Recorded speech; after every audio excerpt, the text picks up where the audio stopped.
근데 저는 어렸을 적에 말을 좀 심하게 더듬은 거라서 그래요? 노력을 통해서 말더듬을 이겨냈고 열심히 노력하다 보니까 어느 날 제가 방송을 하고 있더라고요. 많은 분들이 이제 목소리를 바꿀 때 네. 내 목소리를 바꾸려고 하는데 소리를 바꾸는 게 아니고요. 여러분의 숨을 바꾸는 거예요. 여러분이 식사 맛있게 하셨습니까? 이거 뭐 운동단 이렇게 땀이 나죠? 땀이 나는데? 안녕하세요, 단쌤입니다. 누군가 나한테 선물을 하나 준다면 어떤 거를 받을까? 전 생각하면 전 말이라고 표현하고 싶어요. 왜냐하면 제가 이 말을 배우면서 제 삶에 굉장히 많은 좋은 것들을 갖게 됐거든요. 오늘은 그래서 정말 우리나라 최고의 스피치 전문가를 모셔서 말의 중요성, 또 말을 어떻게 하면 내 삶을 더 좋게 만들 수 있는지 직접 들어보겠습니다. 성함이 이제 임유정 대표님이십니다. 안녕하세요, 대표님. 네, 안녕하세요. 네. 반갑습니다. 네, 임유정입니다. 네. 이렇게 다니TV에 초대해 주셔서 정말 감사드리고요. 네. 제가 알고 있는 스피치에 대한 노하우를 오늘 다니TV 구독자 여러분들께 좀 나눠드리려고 나왔습니다. 네, 그래요. 오늘 꼭 들어보시고요. 이거 정말 중요하거든요. 저한테 무기 하나를 준다면 저는 당연히 이 말이라는 무기를 갖게 해달라고 부탁할 것 같아요. 지금부터 그러면 우리 말에 대해서 또 스피치에 대해서 한번 배워볼게요. 네. 우리가 살면서 이제 발표라는 걸 많이 해요. 앞에 있는 한 사람한테 하는 것도 발표고 수인한테 하는 것도 발표인데 특히 이제 직장 생활하시는 분들은 발표할 기회가 굉장히 많이 있잖아요. 우리가 이제 조직도 그렇지만 다니TV 시청자분들이 40, 50대가 많거든요. 그래서 네. 인생 이 막을 강사로 또 강연가로 살려는 분들이 굉장히 많으신데 이게 막막해요. 내가 알고 있는 지식은 많은데 이걸 어떻게 내가 말로 표현하지? 막막한데 이걸 어떻게 준비를 해야 될까요? 이런 분들은? 우리가 이제 돈이 되는 스피치는 네. 전 발표라고 생각하거든요. 네, 저도 그러니까 일반적인 수단은 사실 돈이 되지가 네. 않죠. 네. 네. 그래서 앞에 나와서 발표, 그러니까 뭐 프레젠테이션, 네. 입찰 PT도 네. 돈이 되는 거고요. 그렇죠. 그다음에 아마 40대, 50대 이후에 내가 가진 노하우를 강의로 풀고자 하시는 분들도 많이 계실 네, 거고, 정말 많으세요. 또 뭐 이직 면접을 하기 위해서 면접을 준비한다거나, 그러니까 우리가 살아가면서 이 스피치를 잘해야만 돈을 버는 그런 이제 상황들이 놓일 때가 있어요. 그래서 네. 굉장히 중요한 스피치인데 스피치에 대해서 우리는 배워본 적이 없으니까 그렇죠. 네. 어떻게 해야 되는지 되게 막연하게 생각을 하시더라고요. 네. 스피치는 크게 세 가지로 구성이 되어 있거든요. 네. 그래서 이 세 가지를 잘하면 말을 잘한다라는 얘기를 들으실 그래요? 수가 있어요. 세 가지만 잘 신경 쓰면 되네요. 네, 담임쌤이 이 세 가지를 잘 하시는 거예요. 그래? 아유, 감사합니다. 뭐죠? 네, 첫 번째가 뭐냐면 그 사람 말이 논리적이어야 돼요. 논리죠. 그러니까 우리가 앞에 있는 사람이랑 1대1로 수다를 떨 때는 네. 논리적일 필요가 없어요. 그렇죠. 네, 그냥 아무 말이나 막 던져도 돼요. 네. 근데 퍼블릭 스피치, 공식적인 자리에서의 스피치는 1대 다수를 설득해야 하기 때문에 확실히 더 논리적이어야 한다는 거죠. 네. 그래서 논리적인 부분들. 그 다음에 두 번째는 그 사람의 목소리가 사실 굉장히 중요해요. 목소리요? 네. 네. 그래서 목소리가 전달력이 있고 네. 또 목소리의 말의 속도가 적당하고 또 톤이 높지 않아서 안정감이 있고 네. 또 말투도 굉장히 사실 중요하죠. 목소리 안에 말투가 들어가는데 네. 이 말투만 들어도 좀 이렇게 빈정거리고 부정적인 그쵸. 사람들이 있잖아요. 네. 예. 이런 말투들, 그러니까 목소리. 그래서 뭐 연기자들 이렇게 보면 뭐 이병헌이라든가 뭐 한석규라든가 이런 사람들 보면 목소리가 사실 굉장히 네. 좋잖아요. 매력적이죠. 유튜브도 사실 다니쌤의 구독자가 이렇게 많은 것도 저는 다니쌤의 목소리가 좋기 때문이라고 그래요? 생각하거든요. 굉장히 좀 편안한 그런 목소리를 갖고 있으세요. 그래서 네. 목소리에 대한 부분, 그다음에 세 번째가 바로 바디랭귀지예요. 그래서 바디랭귀지죠. 네, 그래서 뭐 눈빛이라든가 자세라든가 네. 제스처라든가 뭐 이런 것들이 사실 중요한 부분이어서 이 세 가지를 잘 준비하는 게 중요한데 네. 이 세 가지 가운데 많은 분들이 가장 중요한 거 뭐라고 생각하실 것 같으세요? 목소리? 목소리? 네, 목소리 중요, 그죠? 네. 목소리는 전체 100% 가운데 38% 정도 38%. 차지를 했대요. 더 차지하는 게 있어요? 바디랭귀지? 맞아요. 그래요? 역시 방금 바디랭귀지는 제가 바디랭귀지 했죠, 이렇게. 그죠? 네, 표정 뭐 이런 제스처. 그래서 이런 것들이 무려 55%였고요. 그래요? 그 다음에 그 사람 말이 이제 논리적인 건 단 7%예요. 아이고, 이거는 얼마 안 제가 한 되네. 말이 아니라 굉장히 유명한 UCLA 교수인 엘버트 메러비안이라는 사람이 한 네. 이야기거든요. 근데 많은 사람들은 내가 유튜브를 한다, 강의를 한다 그러면 뭐만 준비해요? 논리만 네, 준비를 그렇죠. 한다는 논리 거죠. 그렇죠. 네. 근데 논리 이외의 비언어 커뮤니케이션이 무려 93%를 차지하니까 그러네요. 목소리나 바디랭귀지. 그러니까 이런 부분도 우리가 챙겨야 한다라는 거죠. 근데 사실은 논리적인 준비를 안 했는데 네. 좋은 목소리가 나올리는 만무하잖아요. 그쵸. 그래서 논리적인 내용을 사실 채우는 게 굉장히 중요한데 네. 이것만 기억하시면 돼요. 여러분 발표를 하실 때 입찰 PT를 하거나 네. 강연을 하거나 전체적인 스토리라인이 있어야 한다는 거예요. 스토리라인요. 네. 기승전결이 있어야 됩니다. 서론 본론 결론이 있어야 한다는 거예요. 그래서 내가 만약에 입찰 PT를 10분 정도 한다. 네. 요즘에는 IR도 많이 하고 네. 스타트업에 대한 지원이 사실 굉장히 많습니다. 그쵸. 네. 그래서 대표들이 어디 센터나 어느 뭐 기금이라든가 투자 업체에 가서 우리 회사 이렇게 투자하세요라고 PT를 많이 하잖아요. 네. 이때 딱 기억해야 되는 게 서론 본론 결론이에요. 음. 서로는 사실은 나를 위해서 하는 거죠. 상대방을 위해서가 그러네. 아니라. 근데 이게 또 시간이 길면 안 돼요. 한 1분 정도 돼야 되고 본론은 한 8에서 9분. 네, 10분이라면. 그다음에 결론은 한 1분 정도 이제 마무리하는 건데 결론을 준비하지 않아서 했던 말 또 하고 또 하고 갑자기 네. 끝내는 사람들 사실 되게 많거든요. 그래서 이런 서론 본론 결론을 지키는 게 굉장히 중요하고 네. 서론에서는요, 여러분 딱 두 가지를 기억을 하시면 돼요. 네. 하나는 필요성을 제기해 주면 돼요. 필요성. 예. 그러니까 만약에 우리가 어떤 사업을 한다 그러면 이 사업이 왜 필요한지 사람들한테 어떤 결핍이 있기 때문에 우리가 이런 결핍에 대한 베네핏을 줄 수 있는지 그래서 오프닝에서는 필요성을 좀 구체적으로 쇼핑 호스트들이 오프닝을 네. 필요성을 제기해 주는 말을 아주 굉장히 잘하죠. 그걸 좀 공부가 되겠네요. 네, 그래서 만약에 5월이다 네. 그러면 이제 가정의 달, 음. 우리 엄마 아빠 평상시에 못 챙겨주잖아요. 뭐 네. 이런 얘기 엄청 많이 네. 하거든요. 그러니까 이제 필요성을 제기해주는 말들. 그다음에 본론은요, 여러분. 내가 필요성을 제기해준 다음에 네. 우리는 이러한 서비스와 이런 재화를 갖고 있어요라는 세 가지 어필 포인트를 얘기하셔야 돼요. 그러니까 소구 포인트라고 이야기를 네. 하죠. 그래서 우리가 갖고 있는 상품은 이런 거야. 그래서 첫 번째 이런 매력이 있고, 난 두 번째 이런 얘기를 할 거고, 오늘 세 번째 이런 이야기를 할 거야. 그래서 내 머릿속에 본론은 첫 번째, 두 번째, 세 번째 이런 키워드로 말할 거야. 이게 명확하게 있어야 한다는 거죠. 그다음에 마지막 결론은 사람들한테 감동을 주면 되게 좋거든요. 감동. 그래서 네. 이렇게 훈훈한 어떤 감동을 줄 수 있는 네. 명언들을 활용하시면 사실 굉장히 좋아요. 명언. 예, 그래서 내가 이 일을 하면서 내가 갖는 어떤 사명이라든가 네. 내가 이 일을 할 때 어떤 마음가짐이라든가 네. 이런 것들을 뭐 굳이 명언이 아니어도 진심 어린 말을 하면 상대방의 마음을 이제 흔들 수가 있죠. 네. 네. 그러니까 어떤 이런 우리가 이제 앞에 물이 있잖아요. 네. 그러면은 쇼핑호스트나 이렇게 말을 잘하는 사람은 만약 이 상품을 판매를 한다 했을 때 딱 네. 세 가지만 생각을 하거든요. 그래. 첫 번째 뭐가 될까요? 이 상품의 소구 포인트. 이거 깨끗한 물일까? 건강한 물일까? 이거 생각이 안 나네. 그러니까 물이 맛있다. 그러니까 목 넘김이 굉장히 좋다. 이게 이제 1번일 거예요. 네. 그다음에 두 번째는 뭐가 있을까요? 가격? 그렇죠. 가격이 저렴하다. 네. 그다음에 세 번째는 여기에 이제 라벨이 안 붙어 있으니까 환경을 생각하는 물이다. 이것도 하나의 소구 그런 포인트가 거. 된다는 네. 거죠. 사이즈가 아담하기 때문에 휴대하기 좋다. 이런 것도 되게 중요한 소구 포인트가 돼요. 맞네요. 네. 그래서 이런 것들을 항상 좀 생활화하는 그래서 내 상품을 소개를 할 때 우리 상품이 갖는 소구 포인트는 뭘까? 이걸 생각하시는 게 굉장히 중요해요. 네. 그럼 이제 논리적인 것 표현은 뭐 책도 읽고 해서 연습하면 되는데 좀 전에 말씀드린 목소리, 네. 전달력, 속도, 말투, 톤 이것은 머리로 이해되는 게 아니라 결국 내 말로 나오는 거니까 이제 연습이 필요할 것 같아요. 네. 그죠? 알고 있는 것을 말로 출력해낼 수 있는 이런 연습은 어느 정도 하면 해낼 수 있는 건가요? 그러니까 많은 분들이 목소리는 바꿀 수 없다라고 생각을 하거든요. 누구나 후천적인 노력을 통해서 목소리는 나아질 수 있어요. 그래요? 네. 근데 저는 어렸을 적에 말을 좀 심하게 더듬거렸거든요. 그래요? 안 맥혀지는데? 네. 그래서 말더듬도 되게 심했고 사람들이 저한테 왜 이렇게 말을 더듬냐, 이렇게 그래요? 말이 빠르냐, 뭐 이런 얘기를 많이 들었는데 이제 노력을 통해서 말더듬을 이겨냈고 열심히 노력하다 보니까 어느 날 제가 방송을 하고 있더라고요. 그래요? 네, 그래서 저는 많은 분들한테 누구나 목소리는 교정할 수 있다. 누구나 다 좋은 목소리를 가질 수 있다. 특히 내가 유튜버를 꿈꾸는 분들이라면 네. 저는 목소리 교정을 반드시 하라고. 근데 여러분이 되게 좋아하는 유튜버들의 이렇게 목소리를 한번 보시면 네. 대부분 이렇게 목소리의 톤이 좀 낮고 네. 편안하게 들을 수 있는. 그러니까 내가 뭐 화장을 하거나 밤에 잘 때 편안하게 들을 수 있는 그런 유튜버들. 목소리는 기술과 마음으로 이루어져 있거든요. 기술과 네, 마음이요? 기술을 트레이닝하면 자신감이 생겨요. 마음이 네. 바뀌고요. 네. 또 자신감이 생기면 목소리에 대한 기술도 명확해지고 연관이 되네요 네, 서로. 서로 다 상호 이렇게 연결이 되어 있는데 네. 목소리의 기술은 발발호라고 이야기를 해요. 발발, 발음, 뭐죠? 발성, 호흡.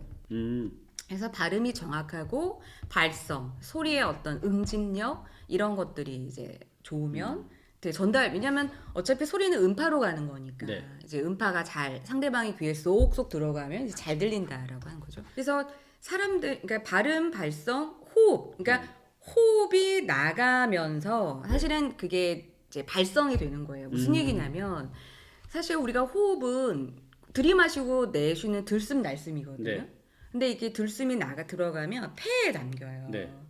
폐에 있는 호흡이 날숨이 되잖아요. 네. 그럼 여기 있는 성대에 있는 후두, 그러니까 후두 안에 있는 성대. 네. 이게 소리는 여기서 나죠. 그래서 우리가 후두암에 걸리면 소리를 못 내요. 그렇군요. 네, 그래서 여기서 근데 여기에 있는 그 성대를 만져주는 게 날숨이에요. 그래서 날숨이 많이 나가고 길게 나가면 네. 소리가 아 이렇게 나가는 게 아니라 아 이렇게 나가는 오. 거거든요. 그래서 우리가 대화는 조금만 숨을 하면 돼요. 안녕하세요. 근데 내가 만약에 뭐 퍼블릭 스피치 할 네. 거예요. 그러면 안녕하세요 이러면 안 들린다는 거죠. 어. 네 안녕하십니까 반갑습니다. 네 지금부터 발표를 시작하도록 하겠습니다. 스피커 이렇게 틀어는 줄 알았어요 옆에서. 발성 자체가 달라요. 그러네요. 네, 그래서 훨씬 더 많은 호흡을 끌어올려서 그 호흡을 보내야만 이제 잘 들리는 호흡이 되는 거죠. 그래서 이런 훈련들을 하시면 돼요. 근데 이게 되게 어려울 거라고 생각하는데 어렵지 않아요. 호흡을 아래에 많이 담으면 돼요. 네. 그러니까 호흡을 담으면 폐가 아래로 늘어나거든요. 그럼 뭐가 나오는 것처럼 보이냐면 배가 나오는 것처럼 네. 보여요. 전 항상 나와져 있어요. 네. 저는 배가 근데. 네, 복식 호흡이 잘 되고 있으신 네. 것 같아요. 그래서 여기다가 숨을 채운 다음에 아 한번 해보세요. 근데 지금 보면 숨이 나가잖아요. 네. 숨이 나가는데 배가 안 들어가잖아요. 이건 아니죠. 그죠? 그래요? 왜냐하면 내가 숨을 들이마신 다음에 숨이 나가면서 소리가 나가는 거기 때문에 아 배는 쪼그라들어야 돼요. 그러네요. 그러니까 배에다 힘만 주고 아 이거랑 아 다르죠. 그래서 말을 할 때는 숨통에 숨을 채운 다음에 배를 잡아당기면서 말을 해야 돼요. 숨통에 숨을 들이마신 다음에 아 이렇게 누르면요. 갈비뼈의 맨 마지막, 그러니까 우리가 이제 명치라는 부분이 있어요. 이 부분이 아 가장 깊숙이 들어가요. 이 부분이 우리의 공명점이거든요. 그래서 굉장히 간단해요. 아가 아니라 이 부분. 우리 몸의 갈비뼈의 마지막 Y자 존을 누르면서 얘기하면 안녕하세요. 누구나 다 이런 소리를 낼 수가 있어요. 네. 지금 말씀하신 대로 이런 목소리에 대한 전달력, 속도, 말투, 톤 이런 것들은 연습만 하면 누구든지 가능하다는 거죠. 그럼요. 이게 이제 목소리는 입 근육, 그러니까 이제 입을 많이 움직이는 네. 거, 그다음에 혀 근육. 그러니까 이제 우리가 이제 모음과 자음, 이것도 되게 사실 어렵지 않아요. 그냥 입을 조금 벌려주고 자음의 음가만 조금 더 입안을 벌려서 혀가 움직일 수 있게 해주고 배 근육만 누르면 사실 누구나 뭐 새로운 걸 배우지 않아도 되게 좋은 목소리를 낼 수 있거든요. 그래서 보통 나무 젓가락을 끼고 연습을 네. 많이 하시죠. 이제 뉴스나 이런 거. 근데 나무 젓가락을 끼면 입안에 있는 공간 넓어지거든요. 이게 실제로 효과가 있어요? 있죠. 그래요? 네, 왜냐면 이렇게 다물었던 입을 이렇게 젓가락을 끼면 이렇게 벌어지면서 입안의 공간이 벌어지고 혀가 그 안에 자유롭게 움직일 수 있어서 발음이 굉장히 좋아져요. 그럼 그거만으로도 많이 개선이 되나 봐요. 그럼요. 그래서 나무젓가락 끼고 큰 소리로 이렇게 훈련하시는 것만으로도 하루 5분만 한번 해보세요. 일주일에도 정말 그래요. 달라지는 게 느껴지는데 네. 그렇지 않아도 네. 다니쌤 보면서 다 완벽한데 좀 입을 좀 많이 움직였으면 좋겠다 네, 좀 생각해서 게을러요, 제가. 제가 오늘 요거 선물로 그래요? 가져왔습니다. 이게 뭐죠? 네. 발음이라는 발음이? 건데요. 제 발음 교정기예요. 그래서 저는 뭐든지 효율이 이렇게 많은 걸 좋아하거든요. 네. 그러니까 짧은 시간 내에 이렇게 효과를 많이 얻는 거. 그래서 저희 그 라운제나에 목소리를 교정하러 많이 오시는데 네. 막 너무 힘들어하시는 거예요. 목소리를 바꾸는데. 그래서 네. 제가 안 되겠다. 빨리 바뀔 수 있는 발음 교정기를 그래요. 만들어야겠다. 이걸 입에 그래가지고- 물고 하는 거예요? 네. 맞아요. 그래서 이게 제가 금형 업체에 가서 여러 번 테스트를 하고 디자인 특허까지 받아서 그래요? 나온 건데요. 여기 보시면 이게 숨이 나갈 수 있는 공간도 있어요. 그러네요. 그래서 이거를 근데 이게 플렉서블하니까 네. 아프지도 않고 딱 착화감도 되게 좋거든요. 그래서 이렇게 착용하 이렇게 하. 근데 배가 들어. 네. 그래서 이거를 평상시에 운전하시면서 이걸 끼고 아니면 이걸 빼고도 그냥 가, 갸, 거, 겨 이렇게 배를 잡아당기는 훈련만 해도 말을 할 때 안녕하세요 이런 소리가 나가죠. 이게 이게 이제 어느 정도 연습하면 개선이 돼요? 이렇게 하루에 한 10분씩 한 달만 하면 딱 눈에 띄어지나요? 어느 정도? 제가 한 가지만 말씀을 드릴게요. 이거 이제 나무젓가락이나 다루미를 끼고요. 딱 한 가지만 지키시면요. 한 뭐 1분만이어도 달라져요. 그래요? 네. 한번 해볼까요? 그럼? 네. 다니세요 한번 해볼까요? 스스로 다니세요 한번 제가- 해볼까요? 그럴까요? 자 한번 이렇게 빼고 한번 해보세요. 제가 책을 한 권 선물로 드렸는데 네. 여기에 있는 멘트 가운데 네. 이거 한번 읽어보세요. 여러분 식사 맛있게 하셨습니까? 한번 읽어보세요. 여러분 식사 맛있게 하셨습니까? 네. 지금부터 프로젝트 회의를 시작하도록 하겠습니다. 네. 근데 지금 다 좋은데 여러분 식사하셨습니까? 약간의 혓짧은 소리가 나요. 네, 그죠. 제가 그리고- 혀가 짧아요 실제로. 그 지금부터 프로젝트니까 숨이 이렇게 멀리 나가는 게 아니라 지금부터 이렇게 모아진 여기에 그냥 머물러 있는 느낌이 들잖아요. 그래서 발음이를 끼고 한번 연습을 해보는데 네. 발음이를 이제 낀 다음에 발음에는 신경을 쓰지 마세요. 그래서 소리가 나갈 수 있게 입술을 좀 벌려준 상태에서 일단 이렇게 하고 하. 네, 숨을 보내는 거예요. 하. 맞아요. 하. 그래서 뱃속에 숨을 채운 다음에 하. 배를 잡아당기면서 네, 시작. 하. 이렇게. 근데 하. 숨을 멀리 하는데 자, 가 길게 내보세요. 하. 예, 근데 땀나는데. 숨을 더 많이. 예, 자, 가 해보세요. 가. 근데 지금 뭐야? 가 뒤에 더 힘이 있어야 돼요. 자, 그럼 이번에는 숨들이 마시고 여러분. 자, 여러분 해보세요. 여러분. 예, 근데 발음이 뭉개져도 상관없어요. 그래요? 정말 괴물 같은 소리가 나야 돼요. 왜냐면 내가 내 집에서 혼자 하니까. 그래서 여러분. 여러분. 자, 더 힘. 여러분. 네, 식사 식사 맛있게 하셨습니까? 맛있게 하셨습니까? 자, 그럼 이걸 붙여서 한번 해볼게요. 한 호흡에 여러분 식사 맛있게 하셨습니까? 시작. 여러분 식사 맛있게 하셨습니까? 근데 숨을 보내야 돼요. 숨을 끊으면 안 되고 여러분 식사 맛있게 하셨습니까? 이어 붙여야 돼요. 시작. 여러분 식사 맛있게 하셨습니까? 자, 숨 들이마시고 지금부터 프로젝트를 시작하도록 하겠습니다. 지금부터 프로젝트를 시작하도록 하겠습니다. 네, 이거는 이번에 여러분부터 시작하도록 하겠습니다까지 한 호흡으로 해볼게요. 중간에 멈추지 말고. 자, 숨만 그냥 내보내는 거예요. 시작. 여러분 식사 맛있게 하셨습니까? 지금부터 프로젝트를 시작하도록 하겠습니다. 네, 힘들죠. 이거 뭐 운동단 이렇게 땀이 나죠? 땀이 나는데? 자, 이번엔 편안하게 중간에 숨 쉬어도 돼요. 네. 그냥 차분하게 천천히 하시면 돼요.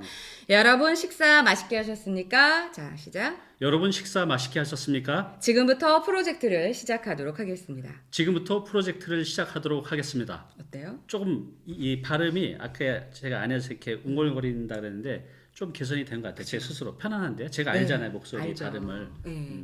그러니까 한 몇 초 연습만 해도 이 발음이를 갖고 연습을 하시면 그래요? 훨씬 더 숨이 열려요. 그래서 많은 분들이 이제 목소리를 바꿀 때 네. 내 목소리를 바꾸려고 하는데 소리를 바꾸는 게 아니고요. 여러분의 숨을 바꾸는 거예요.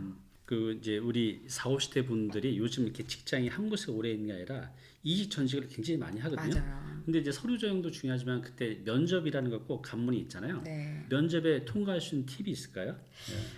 일단 이직 면접을 준비하는 분들이 면접이 별로 중요하지 않다라는 생각을 많이 하시는 것 같아요. 내가 신입도 아닌데 무슨 뭐 이렇게 준비해. 맞아요. 근데 저도 이제 경력직 있는 분들을 저도 이제 사업을 하니까 이제 면접을 보잖아요. 그러면 좀 아쉬울 때가 많아요. 조금만 더 준비를 했으면 좋았을 텐데. 그러니까 준비라는 건 뭐냐면 두 가지거든요. 하나는 내가 어떠한 전문성을 갖고 있다. 이런 것들을 좀 구체적으로 얘기할 필요가 있어요.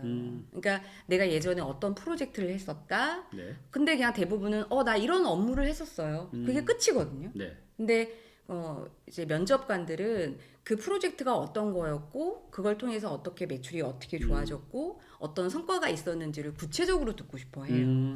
그래서 뭐 프로젝트 명이라든가 그때 어떤 일이 있었고 뭐 이런 얘기들을 좀 구체적인 스토리로 이야기를 하는 게 굉장히 중요하죠.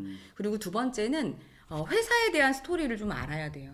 그러니까 경력으로 보시는 분들이 그냥 난 이런 걸 할 수 있어 라고만 생각하지 그 회사에 대한 관심이 그렇게 많지는 않더라고요. 그래서 회사에 대한 스토리? 네, 그래서 뭐 자소서를 쓴 걸 봐도 기본적으로 내가 지원하는 회사의 어떤 이름이라든가 그 회사에 대한 어떤 서치를 통해서 사정들을 좀 아셔야 되는데 그런 거 없이 나는 그냥 이런 것만 했어요라고 이야기를 해서 좀 회사에 대한 애정도 충성도 이런 네. 걸 좀 모르게 하는 경우도 많고요. 우리가 특히 신입사원은 면접 준비를 많이 하는데 방금 말씀하신 대로 이런 경력직들은 의외로 준비를 별로 안 하는 것 같아요.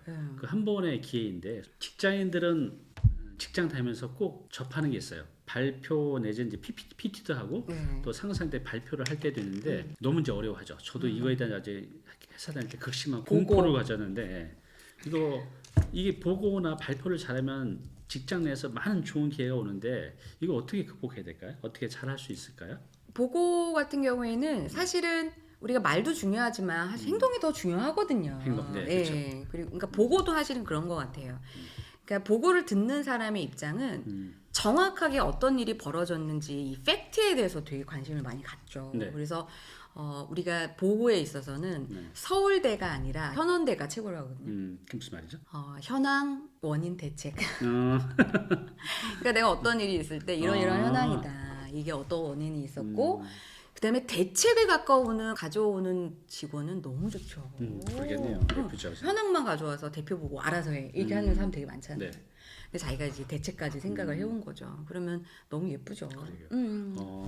그러니까 대체로 현황만 보고하는 직원도 많아요. 근데 많아요. 거기에 또 분석해서 이 현황이 이렇게 된 건 이런 원인 때문이다. 때문이다. 그럼 정말로 더 예쁘죠. 근데 여기다 제가 생각하는 대책은 이런 게 있습니다. 그게 설사 틀릴지라도. 네. 그래서 보고할 때는 내용도 중요하지만 그 보고를 하는 사람의 태도가 태도. 되게 중요한 것 같아요. 그렇죠. 네. 그래서 얼마나 이 일에 몰입하고 있는가. 그러니까 공감이잖아요. 그렇죠. 나한테도 큰 문제가 너한테도 되게 큰 문제구나라는 생각이 들면 대표는 너무 큰 위안이 돼요. 네, 맞아요. 그 직원의 그 회사에 대한 애사심이 보일 때 그런 태도가 보일 때 대표는 그게 굉장히 큰 힘이 돼요. 네. 그 직원의 그 태도를 보고 굉장히 공감이 갑니다. 네.